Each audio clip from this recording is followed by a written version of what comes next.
I'm Marissa Wall, and I'm the Youth Missions Chair for the youth group here at Prosper. This summer, I had the amazing opportunity to go on a mission trip out to Arkansas with our youth group. Out of everything we did that week, the most memorable project was helping to build a concrete sidewalk for some neighbors in the community. At first, I'll be honest, it sounded like a lot of hard work, mixing cement, carrying buckets, shoveling gravel, and working under the hot summer sun didn't exactly sound like a relaxing week away. By the end of it, I realized that it was so much more than just pouring concrete. It was about building something meaningful, not only for the people we were serving, but also within ourselves. One of my favorite parts was getting to work alongside my friends. I already knew everyone going into the trip, but working together day after day brought us so much closer. There's something different about serving with people. Sweating, laughing, encouraging each other, and sharing snacks when you're all tired and sunburned. We found ways to make the work fun, turning shoveling dirt into a frozen sing-along, racing to see who could fill a bucket fastest, or just joking around when things got tough.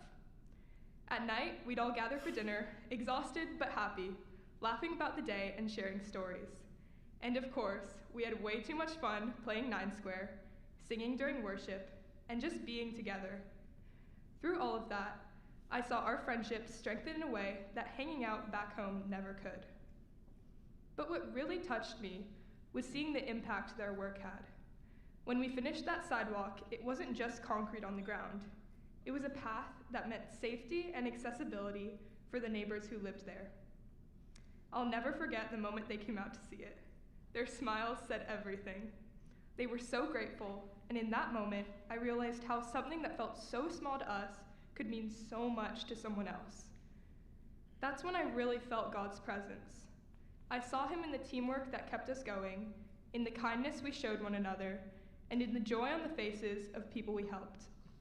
It made me realize that God isn't just found in church services or worship songs. He's present in the everyday acts of love and service.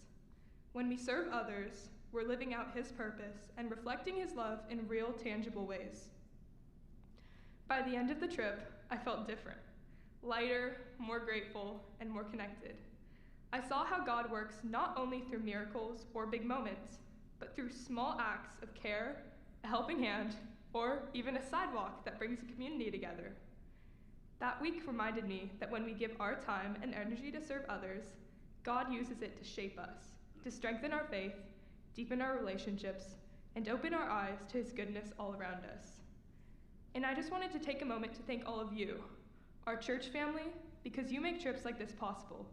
Your support, your prayers, and your generosity allow us to go out and experience God's work firsthand. So after this service, make sure to stop by the chili cook-off and dessert auction. It might seem like just a fun event, and it is, like who doesn't like dessert? But it truly helps fun experiences like our mission trip.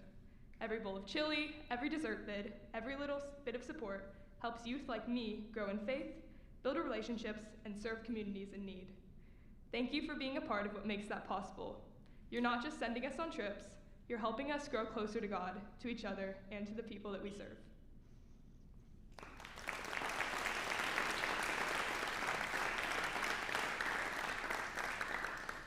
Hi everybody, my name is Emmy Brown, and I've been on the past 2 mission trips with our youth group. When I first signed up, I honestly did not know what to expect. I just knew I wanted to help people and be a part of something meaningful. Looking back now, these trips have become some of the most memorable and eye-opening experiences of my life. The trip that impacted me the most was the very first one because of our neighbor, Miss Hoskins. She took care of her sick neighbors and her own husband who had dementia, all while keeping up with everyday life, cleaning and cooking and paying bills. During our stay, we did small things like cleaning up her yard and painting fences, but those small acts made a lasting difference for her. Every day during our lunch breaks, we invited her to eat with us and listen to our devotional. She would then share incredible stories and lead us in prayer before we headed back to work. This past year, we did what I thought was impossible. We mixed concrete by hand and built a walkway from our neighbor's house to her car so she could get to her appointments more easily.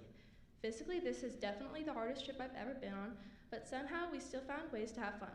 We laughed every day about mixing concrete and the skills and the very different levels of success we all had. We basically kept the local Sonic in business, stopping every afternoon for snacks and drinks, and of course, we made the best playlist ever.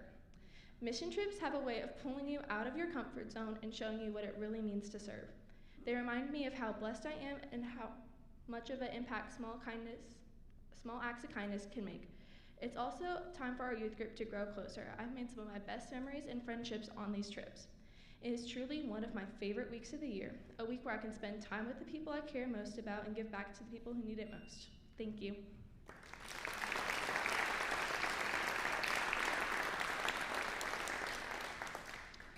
Good morning, my name is Preston Moss. And when I think about the mission trip, I mostly just remember it being hot, sweaty, stinky, and it was without a doubt one of the best weeks of my life. I mean, it's just such a great opportunity that's been given to us to go to these places where there are so many people in need and just give them the help that they deserve. This past year, I had the pleasure of meeting a lady named Miss Jessie. Miss Jessie was the kindest woman that I think is on the planet. She is wheelchair bound and she had fallen on hard times, and even in her situation, she had so much care for other people. We had gone to rebuild a ramp that was built for her that had been falling apart because it wasn't weatherized, and we did a bunch of work for her yard because she loved to garden, and because of her situation, she was unable to. And she was so appreciative of us. She actually made us enchiladas for lunch one day because she wasn't able to help as much as she would like because of her situation. And the last day that we helped her, we invited her to come to dinner with us. And the meal was great. She told a lot of jokes, made everybody laugh.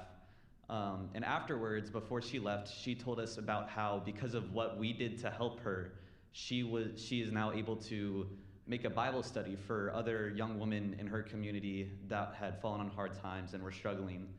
And hearing that is just so impactful for us because, of course, we were able to help Miss Jessie and make her situation better, but she is then able to take that act of kindness that we gave to her and create that lasting impact on her community. And that's really what it's all about. So thank you for coming and donating and eating some good food because it really helps us to help other people, and that's what really matters. So thank you.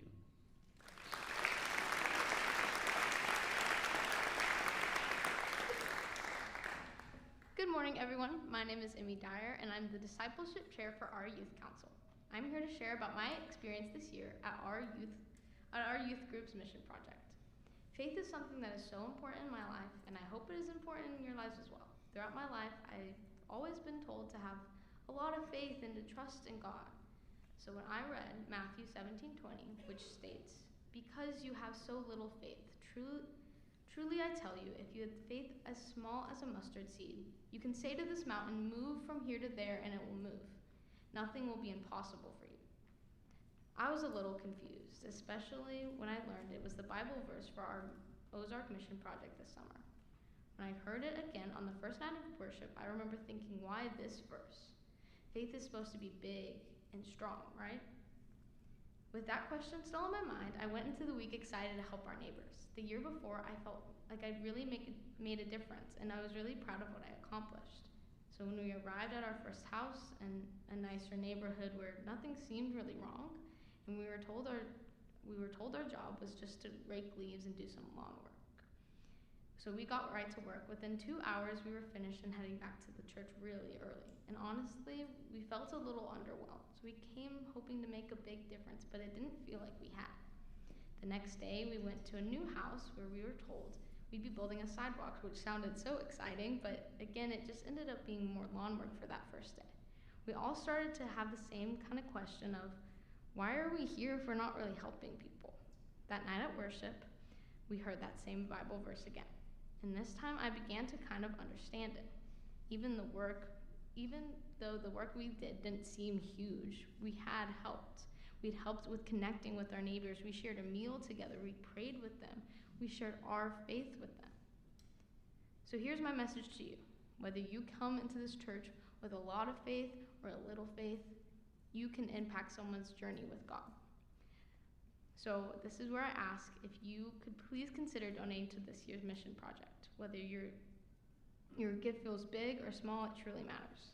Donations from people like you have directly impacted my faith journey and so many others. So please remember, no amount is too small. Thank you.